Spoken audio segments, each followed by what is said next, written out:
Alhamdulillahi hamdan yuafi ni'amahu wa yukafi majidah. Ya Rabbana lakal hamdu kama yanbaghi li jalali wajhikal karimi wa azim sultanik.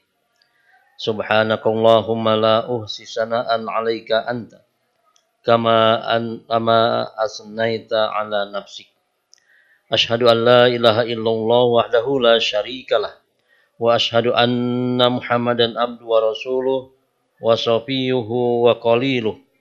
Khairan nabiyyin arsalahullahu ilal alami kullih basira wa nadhira. Allahumma salli wa sallim wa barik ala Muhammad wa ala ali Muhammad salatan wa salaman daimaini mutalajimaini ila yaumiddin. Amma ba'd. Fa inni usikum wa nafsi bi taqwallah al-qail fi kitabihil Qur'an. A'udzu billahi minasyaitonir rajim. Wa ma arsalnaka illa rahmatan lil alamin. Shadaqallahul azim. Kaum muslimin sidang Jumat yang dimuliakan Allah Subhanahu wa taala, tidak henti-hentinya kita bersyukur kepada Allah Subhanahu wa taala yang telah memberikan kekuatan lahir dan batin, kesehatan jasmani dan rohani, dan yang terpenting sampai hari ini kita masih dikuatkan iman dan takwa kita kepada Allah Subhanahu wa taala, sehingga kita masih bersemangat untuk melaksanakan ajaran yang dibawa oleh Nabi Muhammad SAW, yakni ajaran agama Islam. Salawat dan salam semoga senantiasa tercurahkan kepada junjungan kita Nabi besar Muhammad SAW, kepada keluarganya, sahabatnya, dan kepada umatnya sampai akhir zaman. Dan tak lupa marilah kita senantiasa meningkatkan ketakwaan kita kepada Allah Subhanahu wa taala dengan selalu berusaha dengan sekuat kemampuan kita untuk terus melaksanakan segala perintahnya dan menjauhi segala larangannya.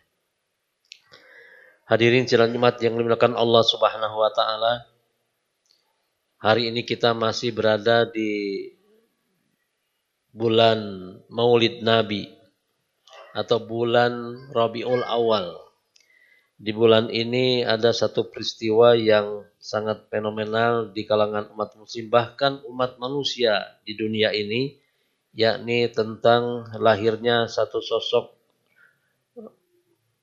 manusia yang menjadi teladan umat, yakni Nabi Muhammad SAW. Oleh karenanya kita bersyukur karena kita telah meyakini dengan sepenuh keyakinan bahwa Nabi Muhammad sebagai Rasulullah SAW adalah sebagai teladan terbaik untuk kita di dalam menjalani kehidupan dunia maupun kita mempersiapkan untuk kehidupan akhirat. Dan kita juga meyakini bahwa Nabi Muhammad SAW adalah seorang Rasul, seorang Nabi yang diutus ke muka bumi ini adalah sebagai rahmat bagi seluruh alam. Sebagaimana Allah SWT menyatakan di dalam surat Al-Qur'an, di dalam Al-Qur'an surat Al-Anbiya ayat 107. A'udzubillahi minasyaitonir rajim. Bismillahirrahmanirrahim. Wa ma arsalnaka illa rahmatan lil alamin. Tidaklah aku diutus kepadamu, tidaklah kami mengutus engkau kecuali rahmatan lil alamin, sebagai rahmat bagi seluruh alam. Hadirin sidang Jumat yang dimuliakan Allah Subhanahu wa taala, Imam Al-Baidawi memberikan penafsiran atau menjelaskan yang berkaitan dengan ini adalah dengan berkaitan dengan ayat ini yang menyatakan bahwa Nabi Muhammad dilahirkan atau diutus ke muka bumi sebagai rahmat untuk seluruh alam, karena menurut Imam Al-Baidawi, karena diutusnya Nabi Muhammad SAW menjadi sumber kebahagiaan dan kebaikan bagi kehidupan makhluk yang ada di atas muka bumi ini. Jadi kebahagiaan dan kebaikan bukan saja kepada mereka yang mengimani terhadap kerasulannya, tetapi siapapun dengan kehadiran Muhammad ini, dengan ajarannya, ajaran Islam adalah menjadi kebaikan bagi seluruh alam. Kemudian Ibnu Abbas juga menjelaskan yang berkaitan dengan ini, bahwa siapa yang menerima ajaran kasih sayang yang dibawa oleh Nabi Muhammad SAW, maka dia akan memperoleh kebahagiaan hidup di dunia dan di akhirat. Jadi kebahagiaannya bukan saja di dunia tetapi juga di akhirat. Dan sebaliknya bagi orang atau manusia yang tidak menerima terhadap ajaran kasih sayang Nabi Muhammad SAW, tentu saja dia mungkin di dunia dia bisa memperoleh kebahagiaan dengan berkelimang harta, tetapi di akhirat dia tidak akan memperoleh kebahagiaan. Hadirin hadirat yang dimuliakan Allah Subhanahu wa taala, kasih sayang yang dibawa oleh Nabi Muhammad SAW tidak hanya sebuah teori atau konsep, tetapi ini betul-betul dilaksanakan oleh Nabi Muhammad SAW di dalam setiap perilaku kehidupannya. Di dalam kehidupan sehari-hari beliau. Mungkin karena waktu yang teramat singkat ini, Khotib tidak akan mampu mengungkap semua bentuk yang dicontohkan oleh Rasulullah sebagai bentuk kasih sayangnya. Mungkin hanya beberapa saja. Contohnya, sebuah kisah ketika Nabi Muhammad SAW datang ke Taif atau berangkat ke Taif, datang ke Taif itu dalam rangka menghindari situasi kondisi di Mekah yang penuh dengan intimidasi, penuh dengan kekerasan, penuh dengan dendam dan sebagainya. Rasulullah mencoba untuk datang ke Taif dengan harapan mungkin di Taif akan terjadi suatu kedamaian, ketenangan dan sebagainya. Tetapi sebaliknya yang diterima oleh Nabi Muhammad SAW adalah bahwa penduduk Taif ketika itu menyambut kedatangan Muhammad SAW dengan melempari beliau dengan batu. Dikisahkan dalam sebuah kisah hidup Nabi Muhammad SAW bahwa bahkan sampai Nabi Muhammad SAW itu sampai berdarah-darah. Bahkan sampai giginya juga ada yang copot dan ada yang patah dan sebagainya. Melihat kondisi seperti itu, melihat Nabi Muhammad begitu menderitanya menghadapi masyarakat Taif pada saat itu, maka hadirlah satu sosok malaikat penjaga dua gunung yang ada di Taif itu menawarkan kepada Nabi Muhammad SAW, wahai Rasulullah, kalau saja engkau izinkan aku untuk mengangkat dua gunung ini untuk menghancurkan umat Taif, penduduk Taif, maka akan aku lakukan agar bangsa Taif, agar masyarakat Taif hancur sehancur-hancurnya. Tetapi apa jawab Rasulullah SAW? Mungkin kalau pertanyaan itu datang kepada kita, ketika kita menerima hinaan, menerima ejekan, menerima penganiayaan dari orang lain, datang teman seorang bodyguard, jago silat, jago punya hebat lah kalau dia membunuh, menawarkan jasa, kumaha lamunku saya di Paihan itu, orang itu, wah pasti mungkin, oh iya benar, Paihan saja. Tapi ternyata Nabi Muhammad tidak demikian. Malah menjawab, tidak wahai malaikat, mereka berbuat seperti itu karena mereka tidak tahu bahwa aku datang ke muka bumi ini untuk membawa kedamaian, untuk membawa risalah kedamaian. Bahkan beliau berkata dalam doanya, kalau saja mereka itu menolak dengan kehadiranku, dengan kehadiran ajaranku yang kubawa, tapi aku berdoa kepada Allah Subhanahu wa taala di kemudian hari mudah-mudahan cucu-cucu mereka akan menjadi muslim yang taat.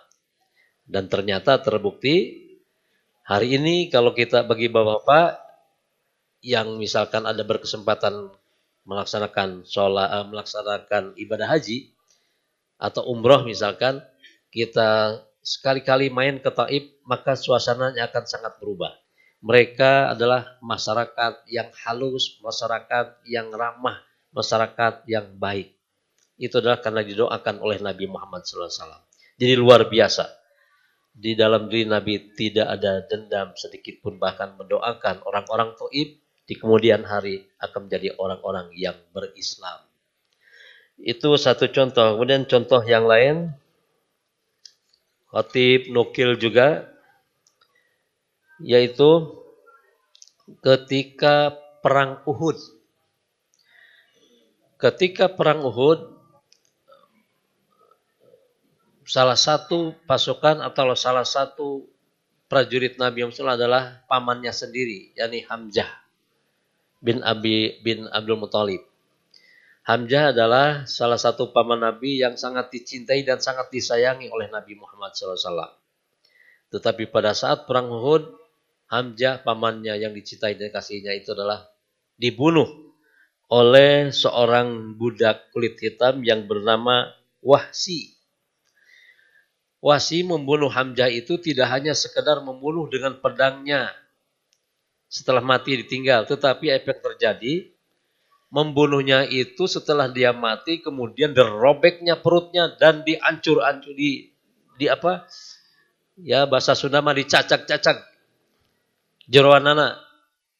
Apa yang ada dalam tubuh Hamzah itu dihancurkan dengan pedangnya. Melihat situasi itu Nabi Muhammad SAW menangis, sedih, dan juga kemudian marah juga, bahkan mungkin dendam juga, gemuruh panas. Tetapi apa yang terjadi saudara-saudara sidang Jumat yang dimuliakan Allah Subhanahu wa taala?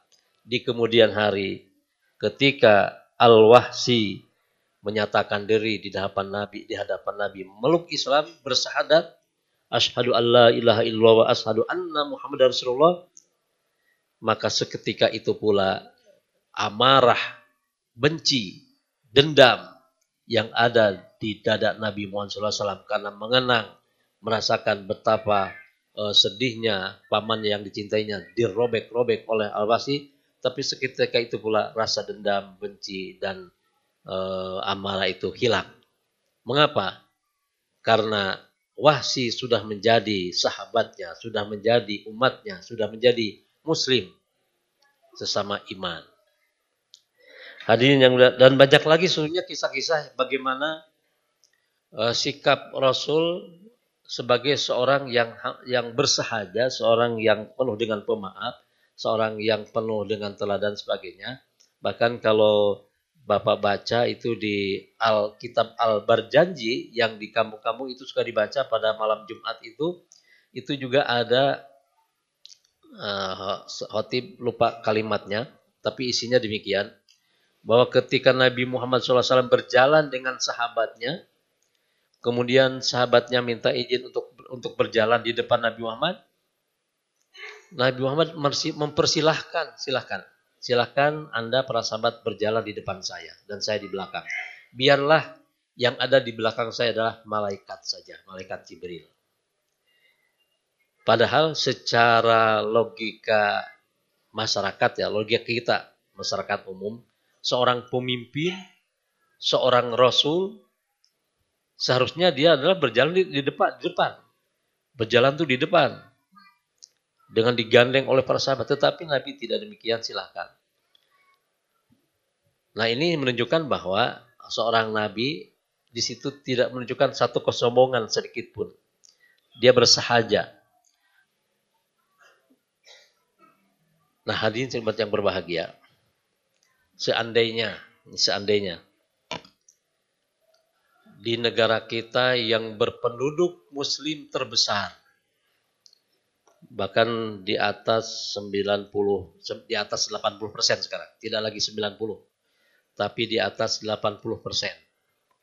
Berdasarkan data yang ada di Kemenak, memiliki atau kita mampu meneladani sikap pemaaf yang dicontohkan oleh Rasul. Mungkin kita tidak akan pernah mendengar berita adanya pembunuhan yang diakibatkan hanya satu sebab apa? Dendam intinya. Dendam kesumat yang tersimpan di dalam dada, maka dia selalu mencari kesempatan kapan saatnya tiba maka akan saya bunuh. Itu seperti itu kita melihat sekarang berita-berita yang ramai di televisi. Sampai seorang gadis pedagang gorengan pun juga dibunuh. Itu berangkat dari sebetulnya ada satu sifat dari seorang manusia, di dalam dadanya ada dendam kesumat. Nah, kalau kita tanya yang melakukan pembunuhan itu dimanapun berada, kita tanya apa agamamu, pasti akan menjawab saya muslim.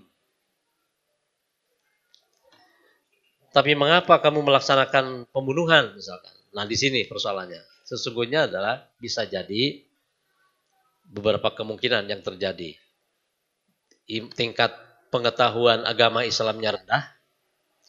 Akibat rendahnya pengetahuan tentang ajaran Islam, kemudian dia tidak mampu menangkap pesan-pesan dari sikap Rasulullah sebagai junjungan kita yang memiliki sifat pemaaf. Dari lemahnya pengetahuan itu, maka kemudian dia tidak mampu menangkap pesan itu, sehingga apa yang terjadi? Maka lebih cenderung kepada menuruti hawa nafsu, menuruti ajakan-ajakan setan. Nah, maka seandainya penduduk satu negeri ini, yang mayoritas ini seluruhnya mampu satu sifat saja dari Rasulullah, tidak usah banyak-banyak dulu, satu saja pemaaf, maka mungkin kita akan mendapati satu kehidupan bermasyarakat itu penuh dengan kedamaian, penuh dengan kasih sayang, tidak ada dendam, tidak ada, mungkin kalau tidak ada dendam, maka kesananya tidak ada lagi pembunuhan, tidak ada lagi saling hujat, tidak ada, pokoknya hal-hal negatif mungkin sudah tidak ada. Oleh karena itu, betapa indahnya suasana itu akan kita peroleh, maka tidak ada jalan bagi kita, bagi umat muslim yang menghuni negeri ini, negeri yang dikatakan sebagai negeri surga, gemah limpah loh jinawi, maka bukan tanggung jawab orang lain untuk menciptakan negeri ini menjadi surga, tetapi adalah tanggung jawab kita bersama. Salah satunya adalah mari kita teladani Nabi Muhammad SAW yang setiap tahun kita peringati, bukan saja di instansi-instansi pemerintah, di kampung-kampung, di kota, di desa, semua memperingati kelahiran Nabi Muhammad SAW, tetapi menjadi satu ironis. Peringatan itu dilaksanakan setiap tahun, di mana saja, sampai ke pelosok desa, tetapi satu sifat Nabi saja kita tidak mampu meneladani, yaitu pemaaf. Akibatnya apa? Maka kedamaian, kemudian rasa damai kita hidup ini kita tidak kita peroleh. Sehingga kita mau keluar malam saja takut. Takut ada bancoleng, takut ada begal, takut ada pencuri, takut dibunuh. Mengapa itu? Karena kita tidak mampu di situ. Sebetulnya intinya adalah kita tidak mampu meneladani sifat pemaaf Rasulullah SAW di dalam kehidupan kita sehari. Kita mudah-mudahan berdoa kepada Allah Subhanahu Wa Taala, kita khususnya yang hadir di sini mampu meneladani sifat Rasulullah SAW. Salah satunya adalah pemaaf saja, jangan dulu banyak-banyak. Maka saya punya keyakinan apabila kita mampu meneladani sifat ini dalam kehidupan kita sehari-hari, maka efek yang akan muncul di permukaan adalah kehidupan itu menjadi damai. Amin ya rabbal alamin. Barakallahu li wa lakum fil Qur'anil azim wa nafa'ni wa iyyakum bima fihi minal ayati wa dzikril hakim wa taqabbala minni wa minkum tilawatahu innahu wal ghafurur rahim.